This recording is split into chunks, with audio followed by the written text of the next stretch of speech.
Kompania Zepa ka hedhur në treg qumësh lope dhe dhije me aflatoksin mbi normën e lejuar. Konsumimi i qumshit me aflatoksin ka pasoja të rënda në shëndetin e njerëzit. Sipas Organizatës Botërore të Shëndetësisë, aflatoksina është kancerogjene e grupit të parë, rrit rrezikun për probleme në mëlçi dhe veshka, njëkohësisht mund të dëmtojë rritjen dhe zhvillimin tek fëmijët.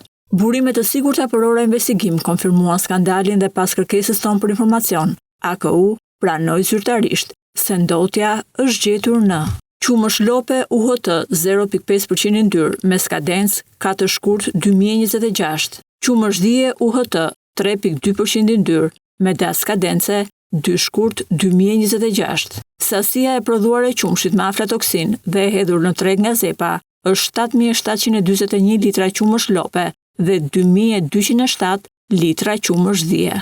Në total, qytetarëve është shitur 7.550 litra qumësh me aflatoksin dhe AKU ka arritur të largojë nga tregu dhe të bllokojë vetëm 2.498 litra, 1% ulët për një rrezik kaq të madh. Sasia më e madhe e qumshit që i ka rrezikuar jetën konsumatorit është shitur në qytetet më të mëdha të vendit. Sipas AKU, produkti është tregtuar në Tiranë, Durrës, Lezhë, Fier, Berat, Elbasan, Korçë, Gjirokastër, Vlorë dhe Shkodër. AKU e ka qobitur subjektin Zepa në vlerën 300.000 lekë dhe i ka lënë detyrë të azgjësojë 2.498 litra qumësht që është tërhequr nga supermarketet e më pas është bllokuar.